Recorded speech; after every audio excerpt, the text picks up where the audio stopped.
Well, I mean, I think you look back before in the old system, right, BCS, and most of these teams were in a automatic qualifying conference, right? And, you look at the landscape of college football, how this conference has performed in non-conference games and bowl games. I think anybody that watches college football understands the power that this league has, the quality of the teams, the amount of great players that we have, and the quality of coaching.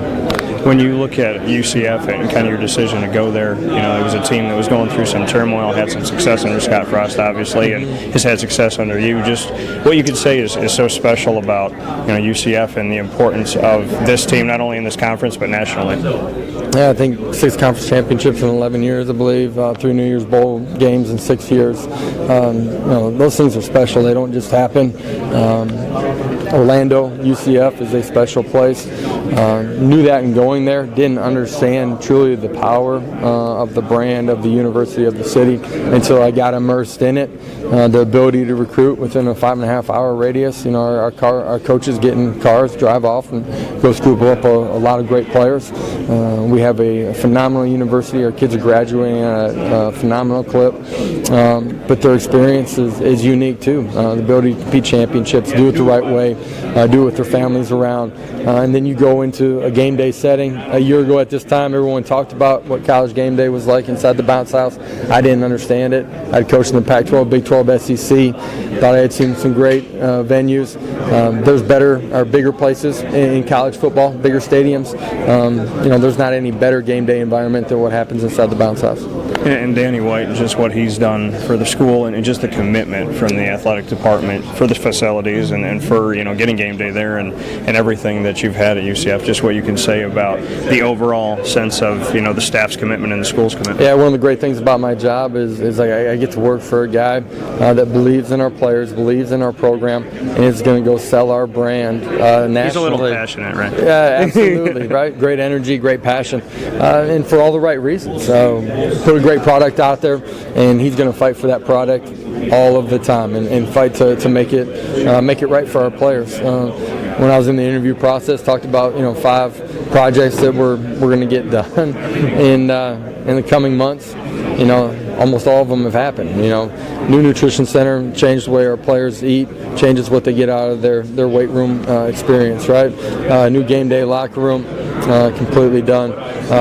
New coaches, offices, meeting rooms, players lounge will be done here in 6 months.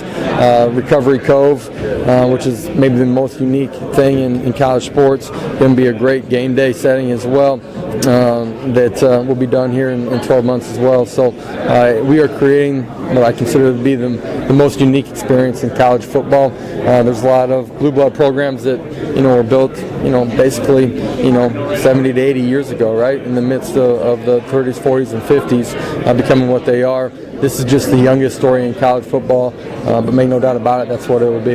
How amazing is it to be a part of this story and to coach the kids that are at UCF, knowing that this is kind of one of those things that people are going to want to go back and watch? It's one of those movies being made right now. Yeah, I think that's the uniqueness, and until I didn't know that going there. But it's the uniqueness in being there, and I think it changes the energy outside of our doors, from our fan base. It changes the energy that our kids walk into the building with every single day when you're a part of building something and knowing that you're doing that. Our kids take great pride in that. It's a lot of fun for our coaches, and it's unique. And then just to finish up, Brandon Wimbush, you bring him in, DJ Mack obviously going through an injury, and Mackenzie Milton. Just how you've navigated that. Injuries are uncontrollable, but they've been interesting. Our room's a little beat up right now in some ways. Hopefully we can go unscathed the rest of the way. Brandon's been phenomenal since he got there in January. Extremely mature kid. If you've had an opportunity to talk to him or be around him, it's striking just how mature he is. He came into our program and did it the right way, went to work, garnered and earned the respect of the guys around him, has grown in his football understanding, grown in understanding our offense, has done some things mechanically that I think are going to help him. Excited to see where he's at when we start training camp. But we have great competition in that room. Didn't name a starter coming out of spring ball, not because any of them weren't playing at a really, really high level. All of them played really, really, really good football. Just nobody clearly separated themselves yet, and that's a tribute to them too.